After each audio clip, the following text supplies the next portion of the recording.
Hello, I'm talking to Nigisti Gebreselasie of Gebreselasie. Hello, welcome. Thank you. Gebreselasie has worked in Ethiopia as an NGO now for 14 years. What is the focus? The focus are the orphans and vulnerable children. Yes. What is the actual situation there now?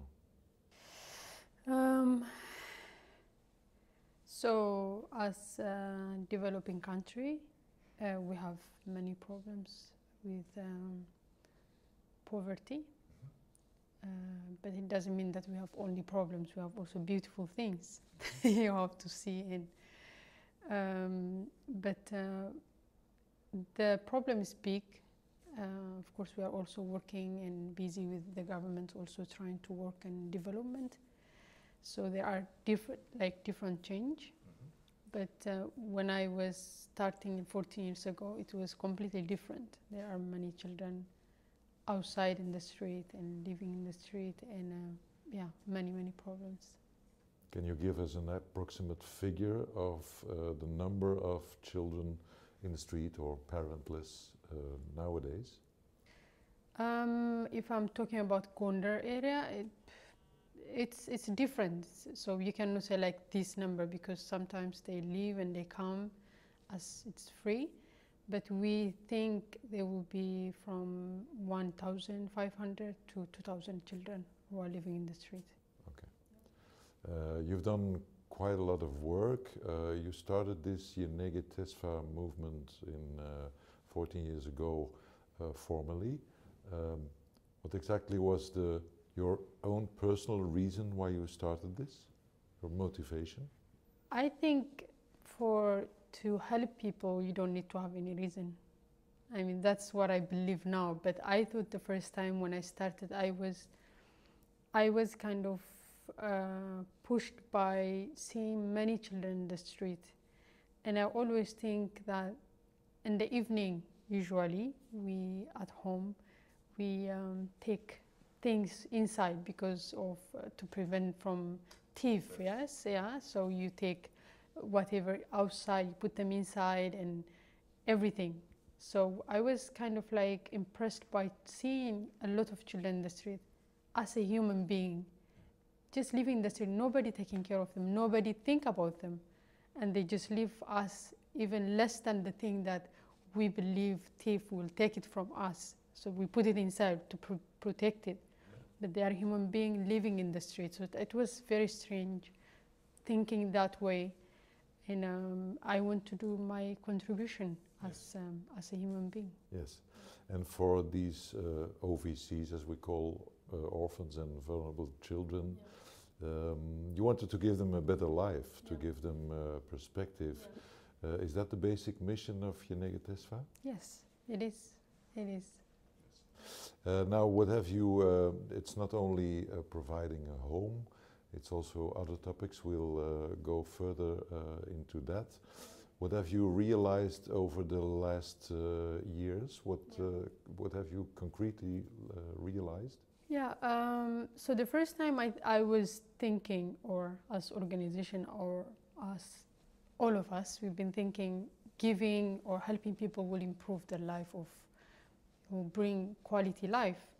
But we realized that that's not the way it have to be, because there are organizations, big organizations, they bring things and they give to people, they hand out things, but you see them, it doesn't change. I mean, the life is not changing. You mean the big organizations, the international, the Red Crosses and... There are organizations who are working in helping when there is a problem, for example, flood or war or something. That's something different. But there are also organizations, they just plan somewhere and then they come, they think this is the solution that they have problem, for the problem is this solution, they think by themselves, and then they go to give whatever they have. Yes. And then the people, of course, they receive it, they take it, but it doesn't change. That's not the way that it should be. So what you say is they are exporting solutions or formats which don't necessarily are sustainable or work in the long run.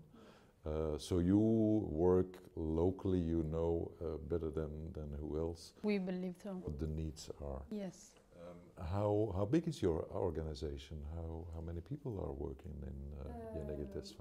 We have around 25 people are working in the office as professional people, but we also have around 28 people who are supporting staff, so mothers, fathers, and guards, and so on. So we have in total around 53 people who are working in there. That's what we call a bigger organization. It's not a hobby anymore. Maybe let's go a bit deeper in the several projects, and of course the housing is very important, the homes for tomorrow. I understood that in Gondar you built like 7 homes for tomorrow. For how many children? Currently we have 83 children in our houses, but they are not the only children we have. So we take the children in our house, and then we trace back about their background. Sometimes we find a family for them. So when they live in the street, they come when it's an early age, and they don't remember from where even they come from. Sometimes they come from the rural area, and they only remember, I came by car, but I don't know from which village I come. And they don't remember even the father name, the mother name, the village and everything. But sometimes when we rehabilitate them for 1 year, they stay in our house, and they flash back and they start to remember. Okay. So when they remember, if you find a family, we take them to the family. So because we believe children have to grow up with relatives or with the family. So that's the last option we use for our houses, for children who doesn't have anywhere to go or who doesn't remember. So does it mean that you have specific techniques for that flashback, the techniques to detect what their history is finally? Yeah. How does it work? It's not how it works, but we have psychologists, we have social workers. We also work with the university, so they have different kind of techniques that to flash back and to trace back the background. They have their own professionally. They have their own techniques. You collaborate with university. You have the luck, so to say, that Gondar is a university city. Yes. Yeah. So you work intensely with the university? Yeah. We are very closely working with them. So what do you provide, except from giving them back their identity and seeing what solution there is maybe to put them back with their family? What exactly do you provide in these homes? So we provide everything, like in the houses. It's not luxury house, because we don't believe that we have to give them they are orphans, because and that shouldn't be like a kind of like the benefit that they need to get it. But what we do is we give the basic needs. They have a house to live, they have clothes or medication, and they go to school and so on. They have food and everything. And basically, I mean, the main thing is they have also family. We create a family environment house.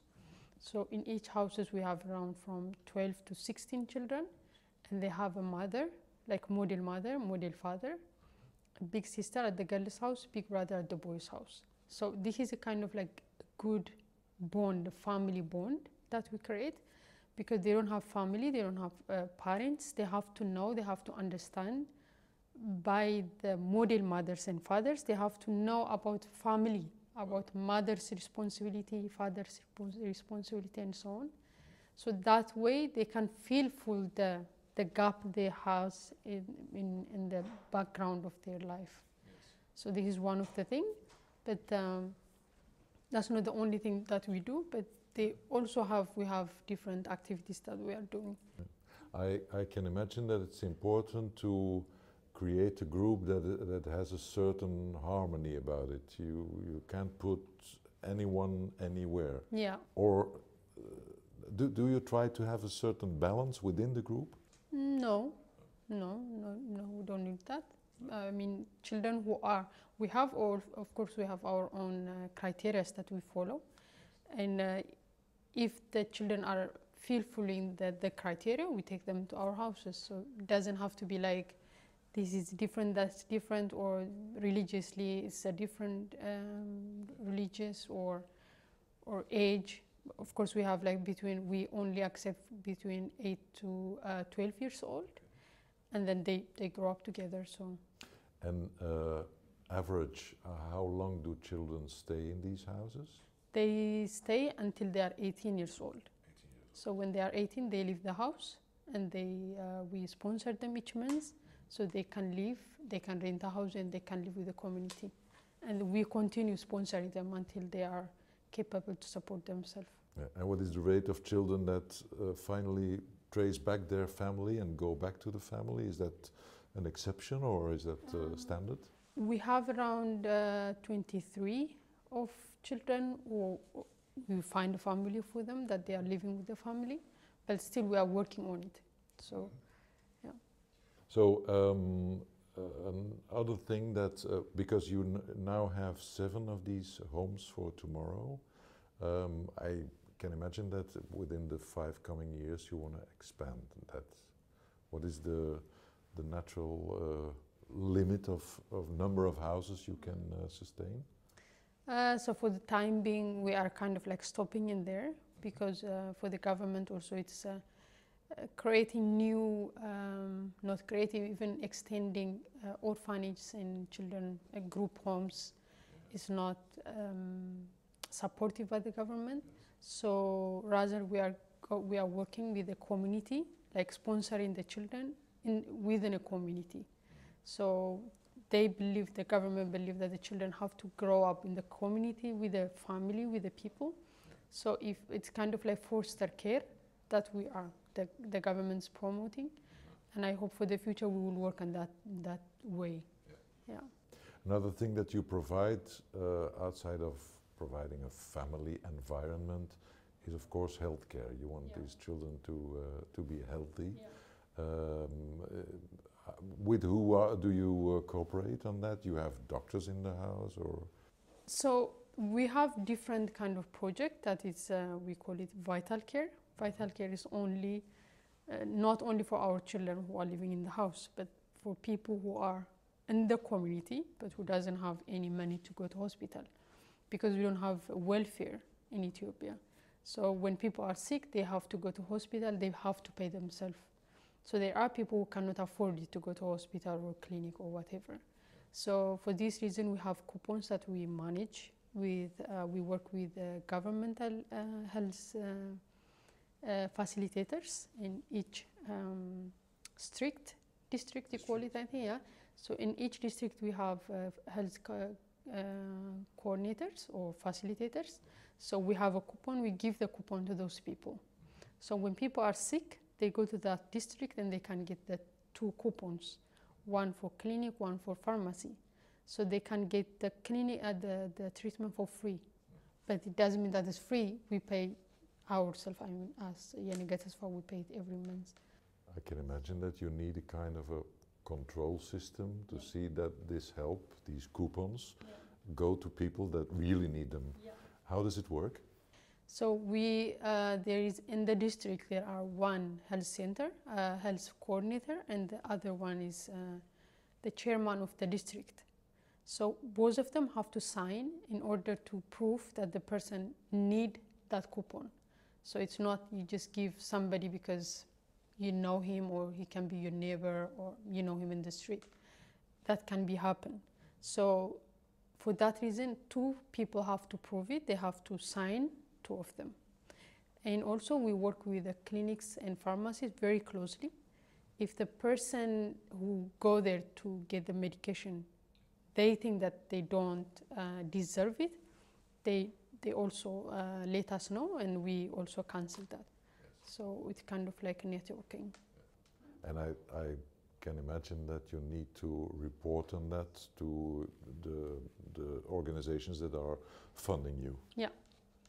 Yes, every quarter we report how many people we are addressing, and we have a report system. How many people do you help that way with the healthcare? In a year, around 3,000 people. Yeah, within a year. This is I'm talking about only in Gondar town, but also in Dabark. Yeah. So we totally we support around from 4,000 to 5,000 people. Because this organization, Nigisti, started in Gondar, but you're working now, as you said, in a second location that's called Dabark. Yeah. That's kind of a mirror of what you're doing in Gondar? Yes, so we are trying to take the project that we are capable into continuing it. So we've been working in Gondar for a longer time, and we know which one project is going well, which one is not good. We don't have bad projects, of course, but think that it's easier to manage. So we take it's a kind of like a mirror that we took from Gondar to Dabark. The reason why we have the project in Dabark is because it's a prevention that we are working, because there are many children who are coming from Dabark also to Gondar. So to prevent them, we create the project in that area so the children can live in their village. So they don't need to move to Gondar, because only in Gondar you have these homes of tomorrow. Very important for the children is of course education, schooling. What exactly are the projects you're working on for the children? We have different projects. We have one is the educational material that we sponsor, we support every year in the beginning of the school year. So we support this year around 1,700 children. School material means like uniform, exercise book, pen and pencil and so on. This is the formal education. We also have informal education, which is we work with mobile school in Belgium. Belgian project of Hautekiet. Yes, so we have 2 mobile schools. I think exceptionally they approve that to give us another one, but mainly they give only one. So we got 2 from mobile school, and we also have mobile library, which is copied. We kind of like copied from mobile school, and that's with a book. So we take our material to the street.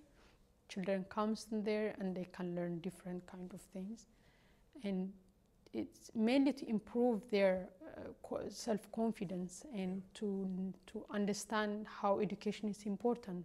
It's kind of like a click in time. Isn't it a danger that this becomes a kind of a parallel circuit of education, parallel with what the government is organizing in Ethiopia? How do you collaborate with the government? Is it easy? It's easy because it's not like we do something different. We are trying to teach the children outside of the formal education for them to understand the formal education is very important. So if we don't do it, then the children will not understand what means education for their life. So going to the street and teach them formal education is very important for them life. That's what we are kind of like doing informally. And the government's also very supportive. And how do you make that sustainable? Because you have this as a project, but I can imagine you want to make it sustainable in the educational system in Ethiopia or in Gondar. So it's kind of like a different way of looking in that. We don't believe like helping people or giving people will help them or will grow or make people's life sustainable, but giving people skill and then trying to give also income generating for the family, they can be capable to support their children. So we will not give every year, every time school materials, because one day if we stop giving them, it means they will drop out from school. And that's why we are also working with single mothers, with the community to empower the family so they can have their own income and the children can continue to go to school and to buy their own materials. You also have the mobile libraries. these are not only for children, also for adults. We take them for the children, but there are also adults come. Yeah. So if they are interested to read, we don't have a problem with that. Yeah. Another aspect of what you are doing that is very important is that you start and sustain a dialogue with children in the street, that you know what their needs are, what their expectations are. How does that work? Living in the street as a kid is challenging, very tough, very difficult. You have to be very tough to be in the street. You have to be very, sometimes you have to be very aggressive too, and you have to be strong enough to survive in there. Yes, so to really survive, you have to be very strong and tough, and you know it's really complex living in the streets. So it's not only thing that they don't have food or they don't have clothes or they don't have people who care for them, or that's not the only problem. So they have also different problems in the street when they live in there. There is also pedophilia in the street. So for the whole thing, sometimes in our country there are things that we don't talk about it like very openly. It's kind of like taboo to talk about them. Like the pedophilia thing is, we don't really talk about that. So for this reason, there are children who cannot. It's very difficult for them to live, and they don't know to whom to consult, and nobody tell them to taking care of themselves and so on. So this is the reason why we have the dialogue with the children who are living in the street. So we talk about different things, but we don't give them the training. They have to bring the problems they have by themselves, and then we try to find the solution together. So first of all, they will be capable to talk about their own problems, and they will take out the problem, the frustration inside them. So that's one of the good tools that we use. And the other thing is that we also show them different way of living. So it's not, you don't have to live only in the street. So you can start small business, you can start something, you can save some money, you can go to school, and there is a way of living, go through this all problems. So it's not that you complain every time you sit in the street and then we have this problem, they have that problem. But these are not really children anymore. If you talk about starting a business, that's 12 plus, or not? They can be less than that. We have from 8 years old till sometimes we have 7 years old children, and they sell chewing gum, they sell napkins, they sell so many things. That's how they survive. That's how they live in the street. So it's the business for them. They are more than you think. They are very good at business, but the thing is that they don't know how to manage their business. It's not business, but something like they can sell, and they use it immediately within one day. They sell something, they get money, and then they use it for something. So we are trying to teach them to save the money, not to spend it all. So tomorrow is also another day that they need money. So it's not for today the money, they should use it. And the final goal, I can imagine, is making them autonomous, so that they can start their own life. That doesn't succeed every time, I guess. Yeah, it doesn't have to succeed everything, but we are also succeed in many things. We have children who are living in the street but going to the formal school. That's a big success to us. They understand that they are really hungry sometimes. Sometimes they didn't sleep the whole night. Sometimes it's the problem is big. Maybe they've been fighting the whole night or something, but in the morning they are at school. So this is a big success to us. Yeah. And this street dialogue that you organize, how frequent is that? Is that something you do daily or once a week? Yeah, that's a formal moment where they know there's a dialogue in the street? No, in our center. They come in our center. We can have like maybe different people or different children, new children maybe they can come to, or we have formal children all the time. So the children coming to these dialogue sessions are already motivated to find solutions. Yeah. What were the other ones? The other ones, they are just kids. You know, it's sometimes they just give up. Sometimes, yeah, it's kind of like, it's very challenging. It's, you know, you have to think like they are children. At the same time also they have problem. So they don't know which one is the best way to go through.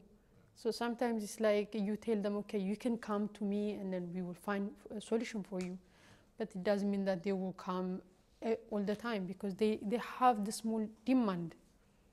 But you have to win their confidence. That's what we are trying to do. Yes, and that doesn't succeed any time, I guess. It's very hard, but it's also, we are doing very good, in my opinion. We have many children we are taking to our houses.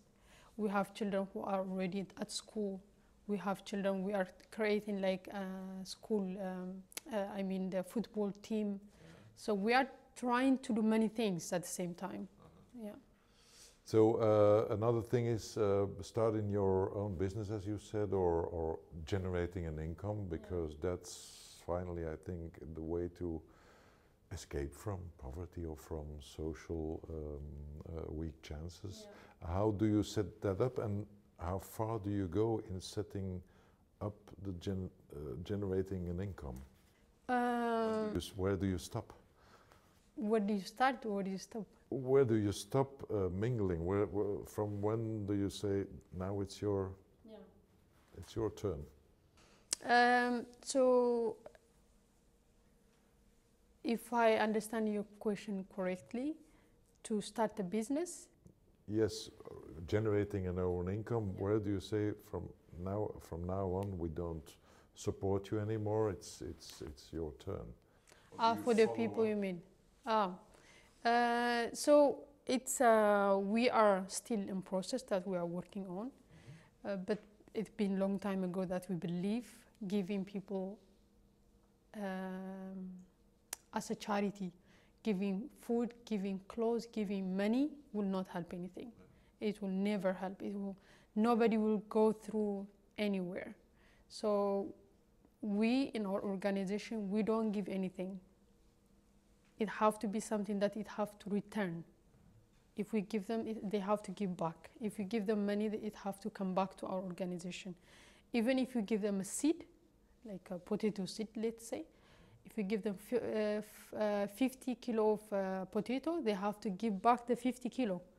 So they have to work hard for it, and they have to sign that it is a loan, we will give you back.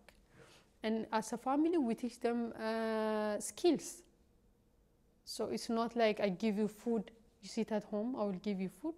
But we teach them how they can make in a small garden, how they can make their own food, how they can be sustained by themselves.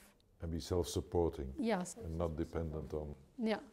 And we also provide like microfinance. Also, we give them loan, and they have to give us back.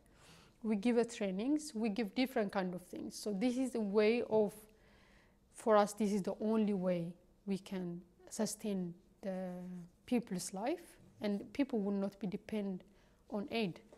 Because if aid create development, I think within very short time, Africa can be like an America.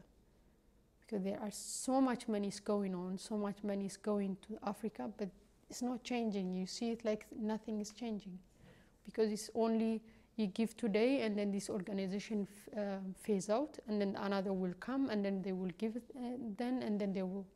It's been like this for long time. This is why you started Nigisti and want to do some work from within and not from without. Yeah, from within, because we are from the local people, and we understand the problem. We discuss the problem with the community, and we try to understand the need assessment, what they are looking for, what do they have as I said in their between. So how can we help them to improve the life of the quality of life? It's not like, do you want a food or do you want clothes, or can I give you that and this, but something differently. But as a very important need is having enough food, agriculture is enormously important. What kind of projects does Yenega Tesfa support in agriculture? So we are supporting single mothers, because the reason why we select the single mothers are, mothers who live in the countryside, they mainly live with agriculture. So when they don't have a husband, maybe they are widow or maybe they divorce or something, different issues, they have many children. They have maybe 6, 7, 8 till 10 children. So those mothers, they have land, but they don't have ox to plow. So they cannot hire somebody because they don't have money. So they ask somebody with ox, they can plow, and then the production will be for 2 people. Yeah, for the guy and for the woman. So if they have 5 kilo, 2.5 for the man, 2.5 for the mother. Fair deal. Yeah. So and then in the half year, the food is finished. So most of the children are coming to the street to wander. So if we empower the mothers, if we give them a training, if we give them that they don't have to wait only for the rain, but they can also use water from the river. So they can have their own vegetable. They can grow things like 2 or 3 times a year. Then they can have sustainable income. And the children will go to school the whole year. That's a kind of like something we are improving or empowering the mothers in the countryside. So mothers are harvesting 2 or 3 times a year. And they are selling, they are saving, and they also eating nutritional food for the children. Yeah. Children are also going to school the whole year. This is one of the things that we are doing. Yeah. You started up training centers. As you said, it's important that we teach them skills, so that they can be self-supportive. Yeah. How many of these centers do you have, and how does it work? Is this formally training, or how does it work? It's a training center. We have bamboo training and textile dyeing, like for t-shirt, you print t-shirt names and so on. So those 2 things are for 2 different group of people. The bamboo is mainly for children who live in the street, but older children. And for the textile is for girls who are under 18, under 20, but they are prostitution. They work in a prostitution. So we take the people because helping, as I told you, that if we give them money, they will use it maybe for months or 2 and to finish, and then they will start again their previous life. So, but if we give them a training, they will have a skill. So with the skill, they can use it forever. That's why we create this workshop training center. So it's not only the training that we give them, but also training, different kind of training, life skill about HIV, it's about other things that also we teach them inside. So they can be aware and they can have the motivation to start their own business when they leave or when they graduate, after the graduation. So it's not only a technical training, it's also a kind of a management training, or managing your own life. Yeah, and entrepreneurship also we teach them. As I told you, because we work also with the university, so we use the university teachers, and so they can come to the center and they can teach them different things. One of the missions, important missions in your mission statement with Yenega Tesfa is, of course, breaking the cycle of people being homeless or parentless and not knowing what to do. What exactly do you do to break that cycle? Actually, for the breaking the cycle is to break the cycle of communication. So in sometimes there are parents and children are not very close to each other. And when they are teenagers, when they grow up, the children grow up, because they are not close to the family. When they have a problem, they are not communicating with the family or with the parents. So rather than they go out and they talk to the family, I mean to their friends or whatever, yes. And sometimes they go to the wrong direction. So we want the mothers, the fathers, the children to be in one page. So they have to talk about not different things, but the same thing. So we teach about HIV/AIDS, about life skill, healthcare, and so on. So we give for the age between 8 to 12 years to 14 years old, from 15 to 18, and for their family too. So when they go home, they have to be close. They have to discuss about their issues. They have to understand there is biologically there is problems. So when children are 18 years old or 20 years old, they have something different behavior. So it's not like the children want to be like very naive or bad or something, but it's kind of like biologically it's change. So the family have to understand that sometimes they don't understand what's going on with their children. So we want to break that cycle to communicate in between inside the family and to be protected and to understand one another. That's something that we are working on. Yes. Is it easy to convince families of the importance? Yeah, it is. And at the end of the training, when they leave, they are very appreciated and very happy to be together. So it's all about training life skills. Yes. Now, this is a large collection of finally of stakeholders that have benefit of that. It's like family, the street kids themselves, etc. Who are all the beneficiaries of this? We have single mothers, we have street children, we have students, we have young people who are, as I told you, who are like working in a prostitution or being in the street or drug addicted or the whole people. Yeah, and also older people too. Now, Nigisti, let's look forward 5 years ahead of today. You've done this work for 14 years now in Gondar and now also in Debark. How long have you been working in Debark? Now it's 3 years, 2 years, so it will continue with the third year.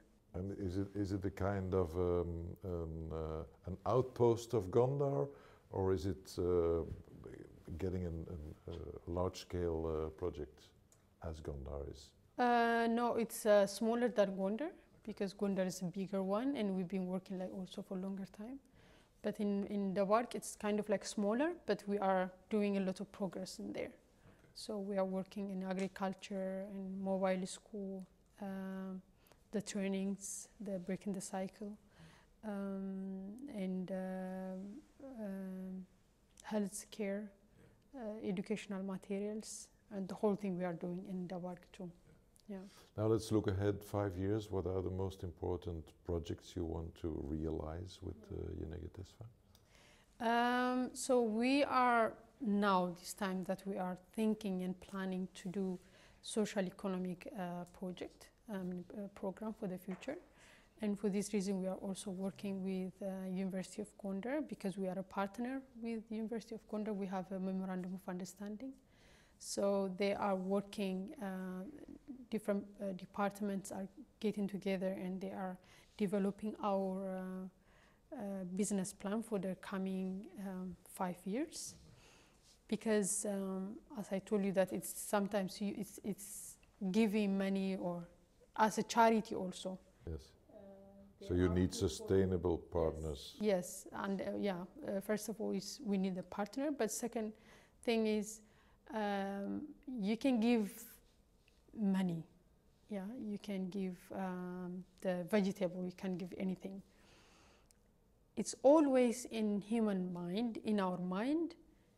You support them because they are poor. So there is the poverty that they undermine them all the time. But if you create a job for people to work, they are working inside because they are qualified. So they believe, or we believe, they are equal to any other people because they have a job, they are capable, they are working, they have a salary. So that's the kind of like the different. And they have self-esteem. They have self-esteem, and the family will also live together. It will be sustainable too. So this is one of the things that we are looking forward, and at the same time it will be integrated, the social project and the economic project. So it will be sustained. The project will be sustained by itself because now we are doing fundraisings. We are working with our partners. It doesn't mean that it will finish. It will continue, but we can support ourselves by creating the economic projects in our country too. Because you are entirely dependent on private funding. You're not subsidized by any governmental. That's why you're an NGO. You're looking for partners all over the place. Yeah. You have a partner in Australia. You have one in Holland. Yeah. You have 4 partners in Belgium. In Belgium. Who are these partners? We have 13 Star. We have Capricorn Kindred. We have Nocisa and Embrace. This is the 4 organization foundation that we are working in Belgium. And these 4 organizations all have their own motives or their own accent they wanna stress. What are the particularities of each of these 4 organizations here in Belgium? They are foundations, as I told you. Yeah. So I think as we are working as a team, so it's not like a different thing. So everybody is supported by everyone. So it's a very good team. It's we also, so they don't, the good thing is working with those organizations, that they don't push us to do what they are looking for. So they always ask us what is the important thing for us, how we know how to solve the problem. So they don't push us, this is the solution, so we want you to work in that way. That's a kind of like a problem that there is in the biggest organizations happening, and that's why it's not improving also the quality of life of the poor people. Yes. So we are, as I told you, a very, very good team. So we tell them what we are looking for, and we also propose this is the problem and this is a solution. This is what we are looking for to work, and they always agree. So that's why we are very successful. Let's maybe focus on some of the projects you're working on now. The farm. Yeah. What exactly is the farming project? We have farm now. It's very small actually. We have the sheep production, improved sheep production, and we have also for cow, for milking cows. So we got the cow from the university. It's a gift that we got it.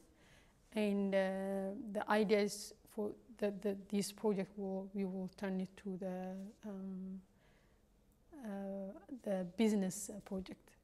Okay. For the business, for the economy. That's the idea for the future we want to do. And then you still do the bamboo workshops now? Yes. How many of these workshops do you give? Because that's to make furniture. Yeah. Out of bamboo. Yes, so till now we are giving training for the people. So we don't get any profit out of it because we don't have the concrete plan, and also we need to have a license from the government, so we don't have it now. So the whole thing is in the social project so far. And you want to make a business out of it? So that's the plan. For the future we will make a plan and we will have sorry. So we will have the plan and the strategic plan for the future, yeah, and then we will change it into the business. Same applies to the textile dyeing project, yes. And then you have a daycare. Daycare. The daycare. Sorry. You have the daycare. Yeah. What are the projects for the next years there? The daycare is it's a project for young single mothers who have children, who are small children. So that's it's a biggest problem that also in Ethiopia, that there is mothers who are single and they are poor and there is no one who want to hire them. They need to survive with their children, but there is nobody who are interested to hire them. So sometimes they work in the construction and they have children in the back and they have stone in the head, and even then people doesn't want to hire them because they are not productive. They have to sit to give breastfeeding, and they have to, this the whole thing. Yeah.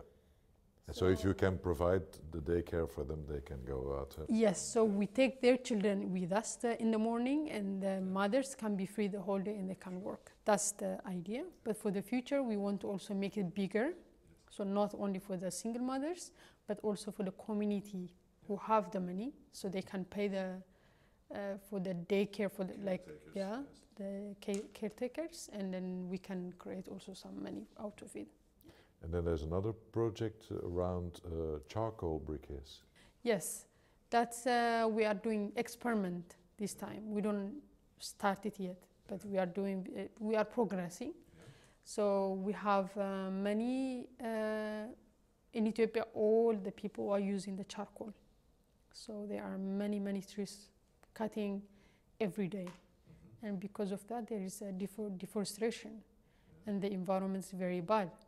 So if we have the briquette charcoal out of papers and waste materials like straws or paper and some leaves and everything, that's what we are experimenting now. So if we can replace the charcoal by the briquette, yes, then we can prevent two things. One, we can prevent the environment, yes, and then the other thing is we can get money. Yeah. So the mothers, I mean, for us, it can be like a big income generating also for the future. That's something that we want to do. As you said, you don't do this on your own. There's a lot of stakeholders, a lot of partners you're working with. You're looking to businesses, you're looking to universities, you're looking to organizations from all over. Yeah. Right now you're on a kind of a tour. Yeah. A prospection tour. Yeah. And what kind of partners do you see and do you talk to? Anyone. Everybody's welcome. As I told you, it's. I think I always believe that we have once we live in this earth. That's what I believe, and then everybody will die. Yes, and but we have to be useful in the time we are living in this earth. We have to be very useful to others and also to ourselves. So sometimes we are business-minded, that we have a lot of money that's involving. We have money every time we put it in the bank.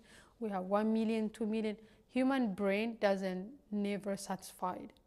So we always looking into the more money, more house, more whatever, forever.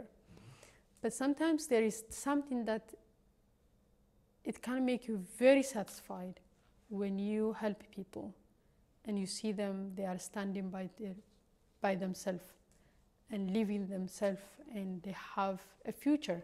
Yeah. Then you start to be very,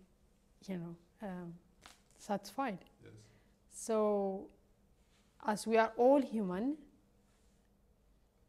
I don't want to say like I'm looking for someone who's working in Nijo, or I'm looking for somebody who's working in a company or something.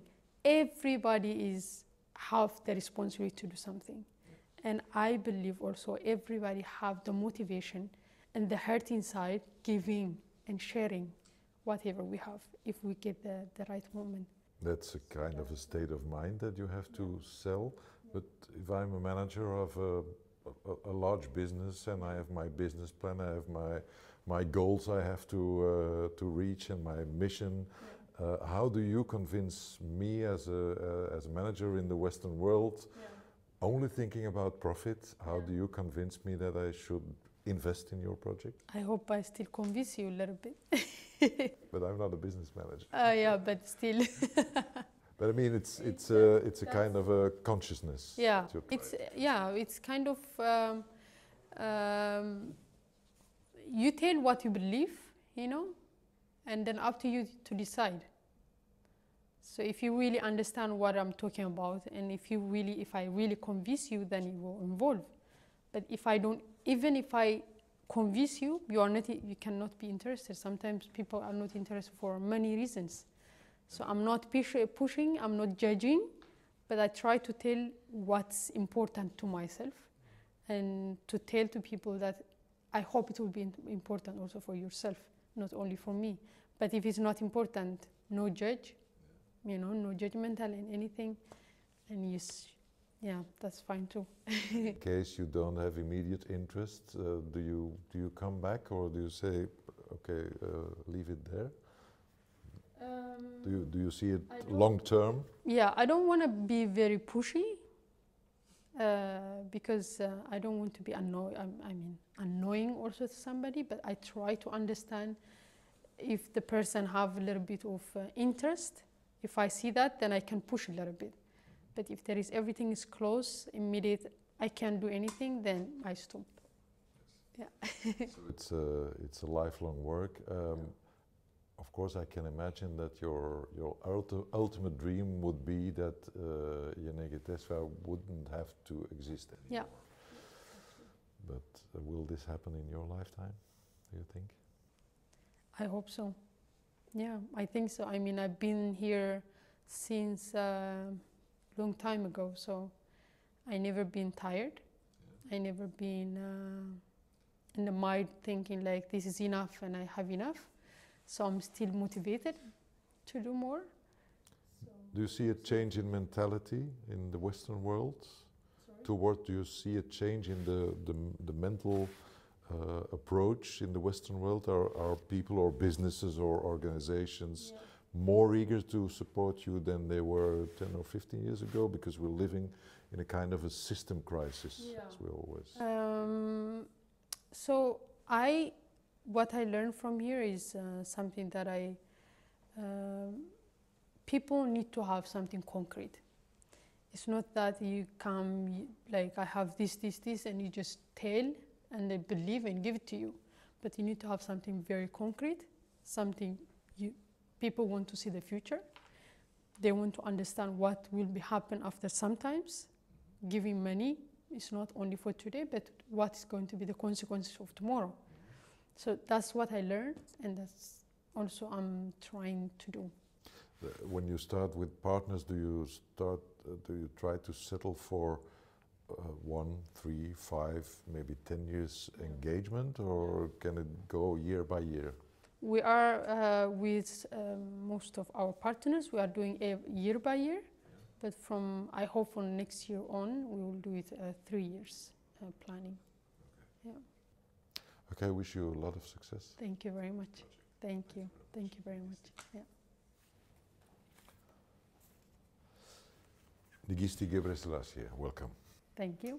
Nigisti, that's Ethiopian for hope for tomorrow. Yes.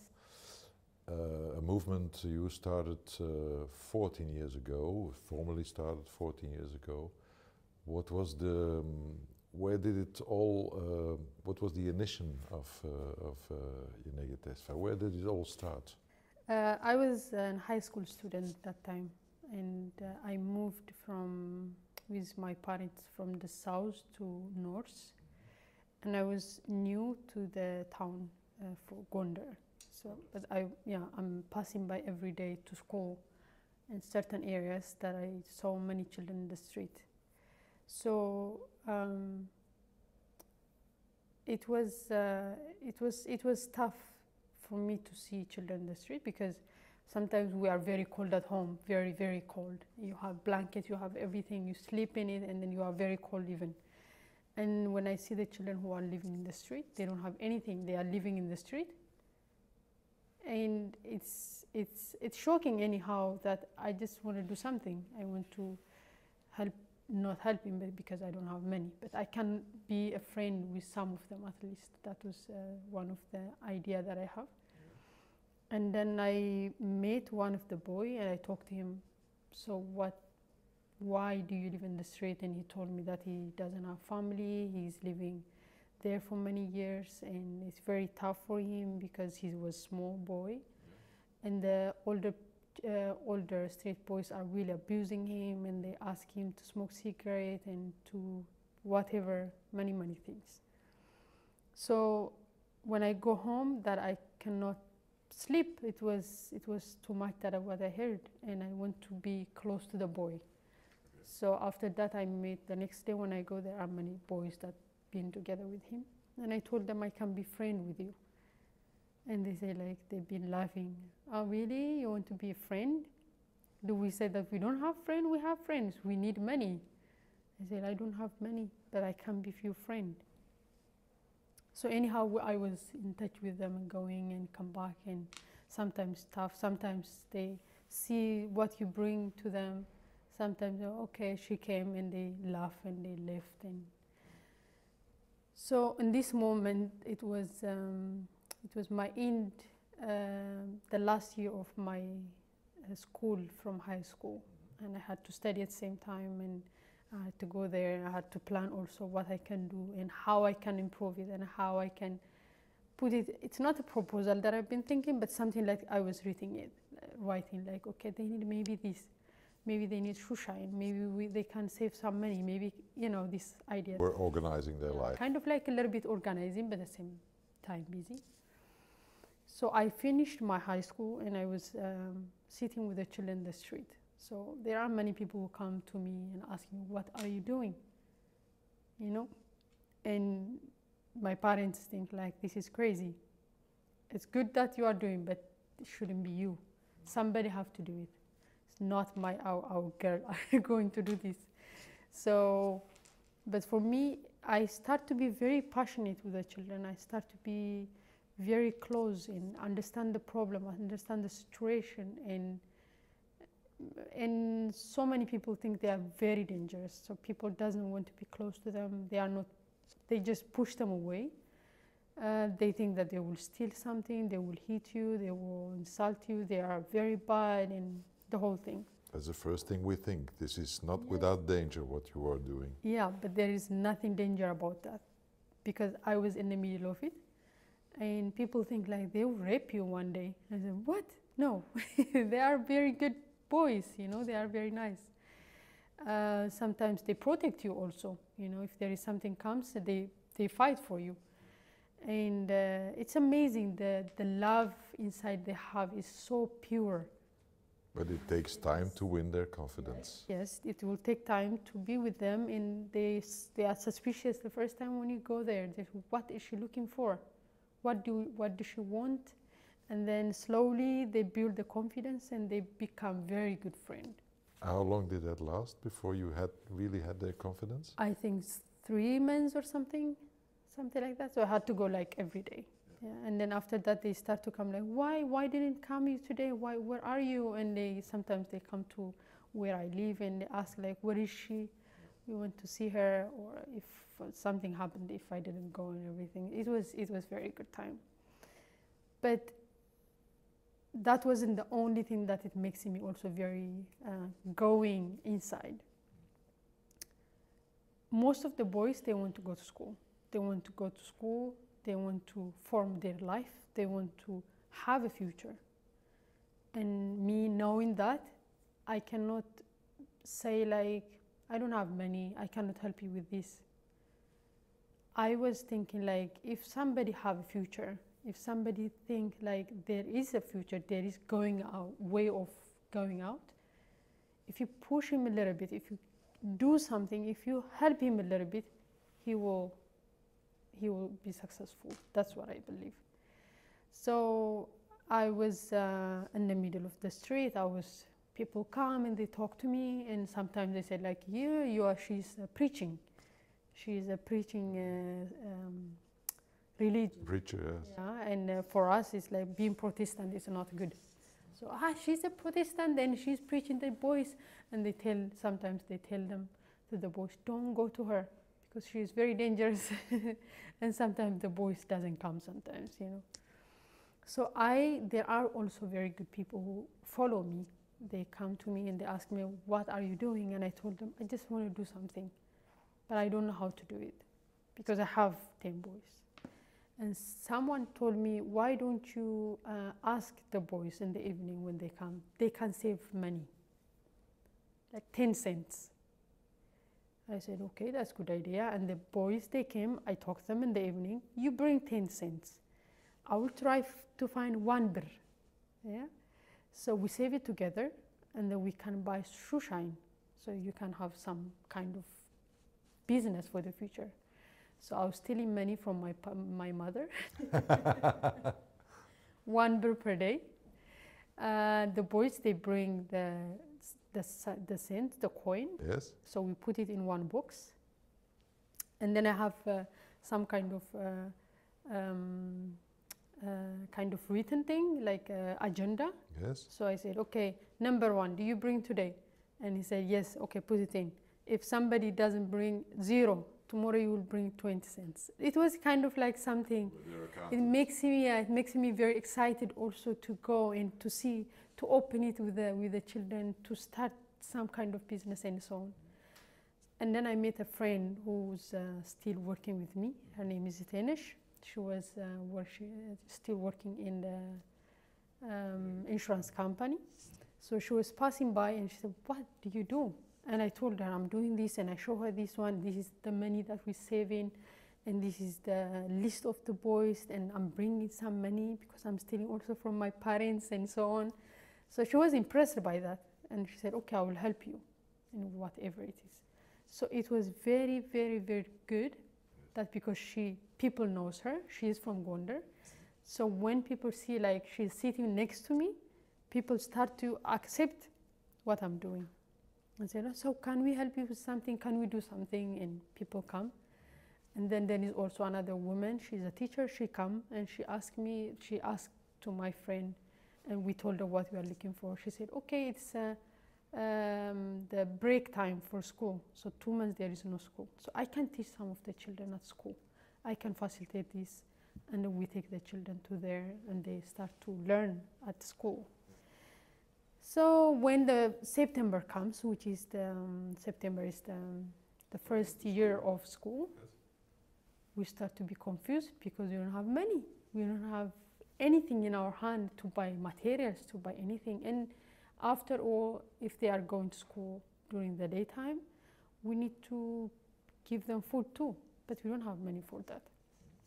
So somebody asked me to go to the court to get the license. So they said if you need to have a license, otherwise you cannot collect any money. So I go to the court. And when we grow up, our parents tell us that the soldiers are very very bad people. The police are very bad. And when you are a child, you say, the police, I will call the police if you do something bad. So I'm afraid of like police and soldiers and so on. So I go 3 days in the court, but I didn't talk to anyone. I was too scared to talk to anyone. And there is a guy who bring prisoners from the prison to the court. And he saw me, he said like, what are you doing here? I saw you 3 times. Do you sue somebody? I said, no, I just come here to, and I told him what I'm looking for. And he said, why don't you go to the prison, because they have a lot of prisoners and they have a lot of food, leftover food, and they throw it away. So if you go and ask them, it will be easy.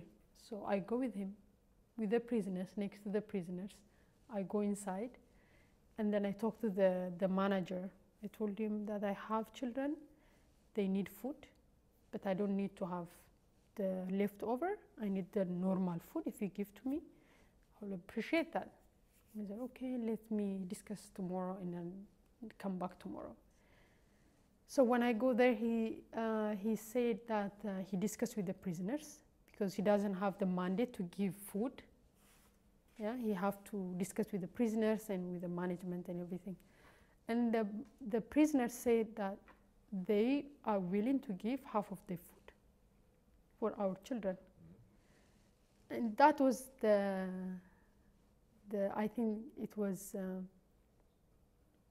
for me, that was a big thing that I learned.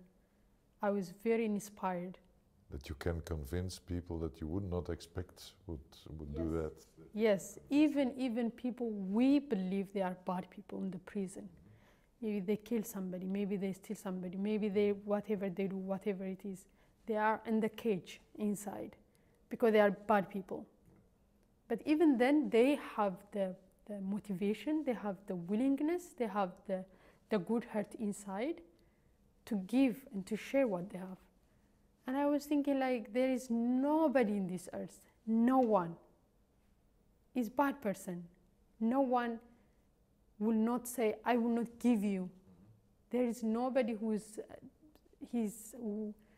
so selfish, you know. Everybody, people need to have the right time, the right moment, the right motivation. Yeah. That's the only thing we need. If we do that, then it will be everybody have the willingness inside. That's what I learned, and that keeps me long way to go through. And when I talk to people, if I didn't convince them, I don't believe that they are bad people.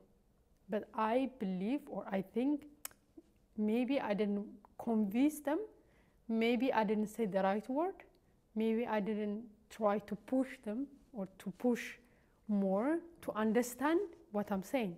Maybe they don't understand me. That's how I believe.